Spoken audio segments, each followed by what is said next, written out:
Hey, I was having a conversation with a friend recently who I was telling about how I journal when I go on trips, and she said she would love to start journaling, but she could never start the process, the habit, and there was always something in the way, and it sounded like it was a really kind of challenging habit for her to start. And I think there's a lot of people like us who are that way, who have all these aspirations for a new habit, and obviously I'm promoting that journaling is a really good habit, but every other way seems very daunting. Now, I did a video about this, I want to say a few months ago, about how to start journaling, and that was more about journaling long term, long term in the long form way, so like big paragraphs, which is often where people have a hard time, starting when they look at a blank piece of paper. But I think there's maybe a few other ways to attack that if you're new to journaling, if you want to journal, but you just can't get it into a habit. That's more of a habit question than anything else. So that's what I want to talk about today. Give you a few tips and ideas if you're one of those people who are having a hard time finding a way to journal. And I'm going to give you some very simple ways to get started that is very easy to do, very low barrier, and maybe gives you a better chance at starting. My name is Abhishek. This is a channel where I talk about finding your center, your focus, living a life of meaning through the acts of journaling, through reading, cultivating your attention, and so on. Now, the way I'm going to tell you is first is to have a journal that is very easy to take along with you. I just pulled out this box that I have sitting on a shelf, and it has a stack of journals. And this is the whole stack of journals that I came up with, that I've been storing. This is my archive. And this is my oldest journal, and I guess I just did not even call it a journal back then. This was just a little notebook. This is like a Mead memo book. I don't know where I got it, at Target or something. It was probably very cheap. It's coming apart. You can see it's almost in tatters. And this was really just a task list, like a glorified task list. But I was in the habit of writing down things to do, or if I saw a quote, I would write it down and then keep that in my back pocket. And that's why it's all torn up, is because it's sat in bags and in my back pocket and so on. So that's what I would tell you to get, is a very lightweight, tiny journal that can get into your bag. You can put in your back pocket, throw in your purse, in your bag, wherever. I always keep a field notes with me. This is mine. I put some contact paper on it so it stays a little more intact. So get something really small. Don't worry about looking at all the big journals and spreads and so on. Ignore that. We're going to start with something easy. Just like if you haven't had a workout in a long time, you don't go to the gym and start doing 300-pound squats. You're going to start doing some air squats, and maybe not 50. Maybe you'll just do 5 for now. So that's where we're going at with this.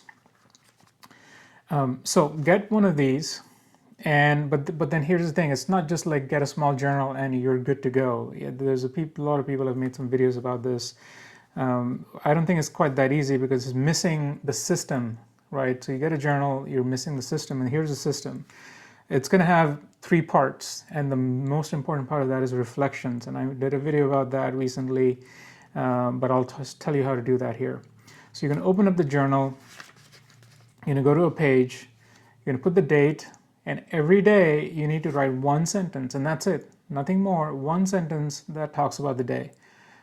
Maybe this is a day where you got a promotion. Maybe this is a day where you saw an old friend. Felt really nice to catch up with so-and-so. That's all you write in there. But you got to do it every day.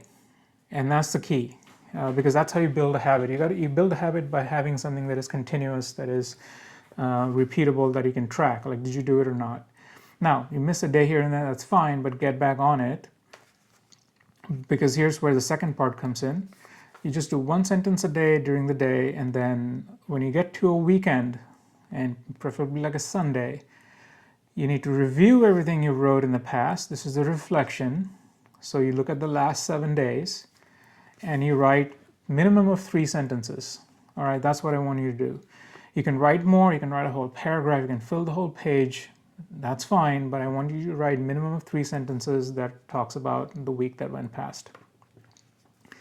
And what that will do is kickstart this habit of reflecting on the past and then kind of seeing the fruits of that reflection showing up in that week reflection, right? So that Sunday reflection that you do will show up there as like, oh, look at that. I had that insight last Sunday, and so I'm gonna do something differently during the week this week because I had this reflection that every time I do X, Y happens. I'm gonna try to do X a little bit less because I don't want Y to happen over and over again, something like that. So uh, you'll do that every Sunday and at the end of the month. So again, make a note on your calendar, the 30th, 31st of the month, have it go off as an alarm. And you're going to look at the past month, which again, there's going to be like 31 sentences basically to read. And you're going to look at that and you're going to write 10 sentences. That's all I want you to write. No structure, just write 10 things.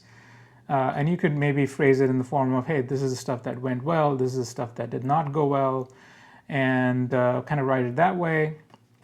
Really up to you, but I'm trying not to give you too much structure in the beginning because you're going to be just starting. You're going to be breaking over a lot of inertia where you could be scrolling Instagram or watching YouTube or calling a friend or playing a video game. And you could be doing a lot of things that are so much more fun and easy to do. But you're sitting there with this book anyway and doing that reflection. So that's why I want to keep it very easy for you. So on Monday, I'm sorry, on the end of the month, you're going to do a reflection, and that is what I want to, encourage you to build this habit of reflecting on the past, mulling it over in your head and writing some insights out of that, because that I think is the best incentive I find to continue journaling, because there are days even when there's things that are happening. I don't want to write about what just happened today because it's all so heavy and difficult. I still do it because I can't wait to get to a reflection point, an insight at the end of the week, at the end of the month, or even at the end of the year. That to me is so valuable that I fight through the urge to avoid the stuff that just happened today and avoid writing about it, so I could just so I can gain that reflection, the insight in the future. So that's a simple one. Now, how do you do that every day? That's going to be the hardest thing, is to do something every day, because you might do it for 2 or 3 days and you're going to lose some willpower, and then it's going to come back, and then you're going to be like, well, what's the point? I did 3 days, stopped 2 days. Do I even try it? Yeah, I think you can still try it. I think even if you just do the Sundays, I think that's enough. But try to do it during the week as well. And the way I do Sundays is because that's often for me when I do a large amount of journaling. My Sunday reflection takes a long time. So what I do is I work on things that are motivating to me. And for me, what's motivating is going to a coffee shop and getting a pastry, getting some nice coffee, and sitting down and working on it. So the coffee and the pastry act like paperweights and keep me on the desk. And then I'm just doing my journaling. And now I started associating the reflection, which can be hard to do, and I can have tons of reasons of why I don't want to do that right now, to something that I'm pairing it with something that I really enjoy doing, which is getting that coffee. Now for you, that could be out when you're out, maybe at lunch, or you might have a habit of going to a park every Sunday. Maybe take that journal with you. It's easy, just throw it in your back pocket. You're sitting under your favorite tree next to your bridge or whatever. You're pulling it out and you're just doing a quick reflection. So pair it with something that you really enjoy doing, like hack your motivation. Like if you're really motivated by snacks, freaking use it. So that's what I would do for Sundays, and then during the week too. Every day, it does help to do that, and pair it with something again that you would do where you're sitting next to a place where you can write. Right. So maybe it's your bedside table. Leave your journal there. So when you go to bed, next to your phone charger, leave your journal there. When you put your phone on the charger, grab your journal, 1 sentence, put it back down, and that's it. Maybe it's your breakfast table. Maybe the morning coffee is what you journal with. Like, I'm going to write about yesterday, 1 sentence about yesterday with my morning coffee today. Or it could be like lunchtime. Maybe you always sit down to have your sandwich at your favorite lunch spot, pull out your journal, write about yesterday, and move on. So pair your journaling, your daily journaling, because you're only doing 1 sentence, is not much.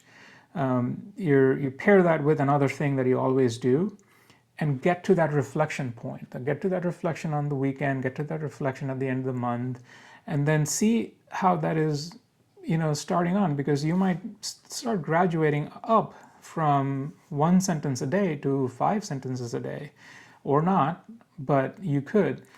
And on the weekends, you might be graduating from 3 sentences on the weekend to a whole page on the weekend. A month, you could be doing 2 pages.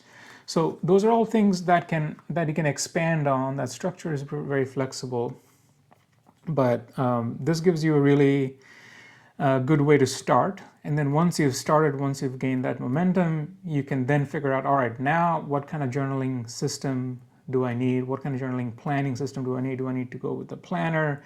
Do I need a Hobonichi? Do I need a bullet journal? All that stuff you can explore after, but at least you can get in the habit of that first, and then you'll have a bunch of these to kind of reflect on as well. So that's what I would recommend if you're really struggling to start, but you really want to. Here's the easy way to start. 1 sentence a day. That's all you need. Thank you.